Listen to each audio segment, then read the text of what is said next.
So I come from a mixed background. So my father's from Kuwait, mom's American. A lot of people don't understand, or people who do understand, is being from a mixed background, you kind of didn't get acceptance from each side. So my dad's family weren't so welcoming to my mom, and my mom's family wasn't too welcoming to my dad. Like I remember going into my aunt's house and my cousin making fun of us, saying that she was like, oh, we drop bombs on your people, and you don't say those type of things, it's hurtful. But that's okay, because see, anything in life that's negative, you can turn into a positive. We took that and we said, you know what, we're not gonna let it get to us. We're gonna be better people. We're not gonna be as bad as they are. We're gonna be as good as we are. But saying as bad as they are, it does not already like put a stereotype in your head growing up, like. Yeah, I mean, life is I see life as a fine balance. Yeah. You need to meet bad people so you can appreciate good people. Wow. Now getting on to your upbringing, you were brought up in America? Yep. Where were you born? America as well? I was born in Kuwait. I left when I was 2 years old. Okay. And then you were brought up in America? My whole life in America, and I came to Dubai in 2010. Okay. And then how old were you when you came to Dubai? I was 22. 22? Oh, so you came when you were like older. Yeah. How old are you now? 36. No. Yeah. No, really? Yeah, I'm born in 1988. No, I thought you're like 27. Yeah, everyone thinks that. That's crazy. See, that's the confidence. And the looks. I mean, okay, so that's crazy to know. Yeah. Now, since you moved to Dubai, you opened obviously tons of businesses, you made tons of money. And I was going to leave this for later in the podcast, but like, you're Dubai Bling. People know you as like, that. I mean, everyone in Dubai Bling is known as those rich guys, but you weren't born rich. No, actually, like my father comes from a middle class family. Yeah. But when we went to America, he opened a business, so he made good money. Yeah. But when my mom got divorced from my dad, we started from zero. So my mom, she didn't want anything to do with the house or the businesses or anything. So she absolutely left everything behind, and she moved into a studio with me and my little sister. Is this when you're in America? Yeah, I was 14 years old. My sister was 7. We had no furniture. It was literally a studio. We shared that studio. And I remember waking up on the first day of sleeping in that place, leaving your villa, and obviously having a big, difference of lifestyle, because we never experienced that before. And I looked at my mom and I saw her happy, and I was like, damn, I'm like, why are you happy? We have nothing. Yeah. She said, no, I have everything. I said, why? She's like, I have myself.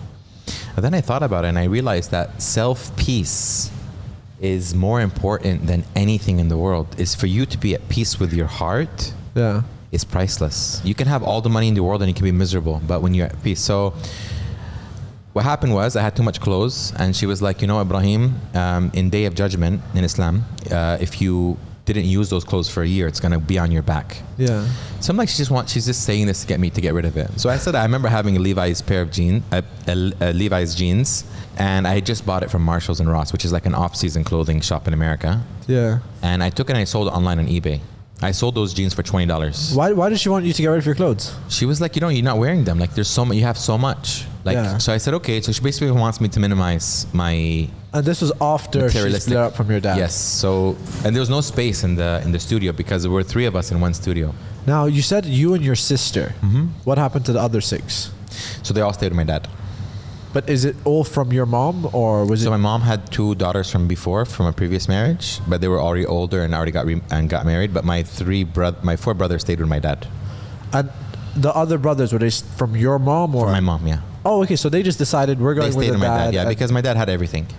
So your original dad was rich. Yeah, he has everything, and they wanted that villa. They didn't want to leave. They didn't want to have any lifestyle changes. And I took that decision because I didn't want mom to go alone. And since then, have you ever spoke with your dad again? Yeah, I'm very close to my dad. I love my dad. Oh, okay. So yeah, so we still visited him, and we still I have so much respect for my dad. But the reason I don't put him on social media is he doesn't like to be on social media.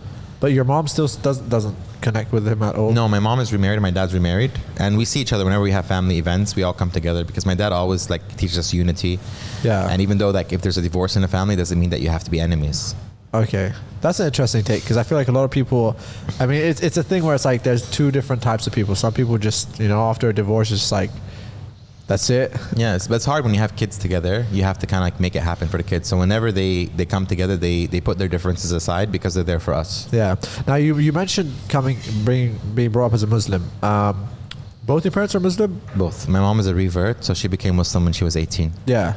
And obviously, I think you always kind of, you're always online showing everything you do, you know? Do you pray? Yes, alhamdulillah. Okay. And obviously recently with the whole Palestine thing, obviously right now we can see you even have a Palestine cup. And on my phone too. It's on your phone. You showed your support. But you know, it's been a while since this thing's happening. Are you still... but I think it's a conversation I always have with everyone. Is it something I'm still that very much vocal. Yeah. But I don't make as many posts because as main posts, I usually put more in stories. Why? And I know this doesn't make any difference. Whatever I posted already has already, I made myself clear about it. And I cannot post the same thing again. You know what I mean? And people think, oh, well, are you afraid to get shadow banned? I'm like, I'm already shadow banned. You know, yeah. I've already had this huge loss of views and stuff, but it's okay, you know, because the way I look at things is that when I die and I go to God and God asks me, God tells me I've given you a platform. Yeah. And I use my platform just for my regular daily things, and I didn't care about what's happening around the world. Yeah. That I think I will have an issue. Obviously, let's move on, because I feel like I don't always want to talk about, like, obviously things that make everyone feel sad. Moving on, let's talk about your personal life. Okay. You want to start debating first, then go there? No. Okay. No, I want to talk about your personal life. Okay. You've been married 3 times. Correct. Why? So the first time I got married, I was 17. Yeah. And my dad literally found out that I had a girlfriend. You got married when you were 17? Yeah. Is that even legal? It is, with your parents' consent. 17? Okay. So basically my father found out that I was basically, like, I had a girlfriend, and he put me on the spot, and he's like, you know, I have daughters. Well, he has my sister, and I would not accept my daughter for some man to be walking around with my daughter. So I don't accept it for someone else's daughter. So either you marry her or you leave her. And I was like, no, but why? I'm too young, whatever. He's like, no, this is the right way. This is our religion. This is what we have to do. So I said, okay. Yeah. I married. And that's 17. And the second marriage, why did you divorce her? So basically I was a kid. I was a child. I thought that I only knew what a husband was based on what I saw my dad do. Yeah. I didn't know I said, you know, when the man gets mad, like, oh, you don't listen to me, I divorce you, you know? Like we say in Arabic, like, we divorce you 3 times, you know? And my wife, she had an issue where she wasn't, I don't know, taking care of the house or whatever, and she wanted to go to her friend's house. Yeah. And I said, you know what, if you don't take care of this, you're not gonna, because I did things and she did things. So I was responsible for some things in the house and she was responsible. So when did you divorce? How old were you? So I was divorced, I was 18 and a half. Like we were married for a year and a few months. You got married when you're 17? Yeah. And divorced when you're 18? Yes. And then when's the next marriage? So then I was a bit heartbroken because that was my first love and I didn't want to get married again. And I was like completely off about it. And I actually wanted to leave the entire city. Like every place in that city used to remind me of my ex-wife. Yeah. So I said, you know, I want to move to Dubai. So I left to Dubai. I came to Dubai in 2010.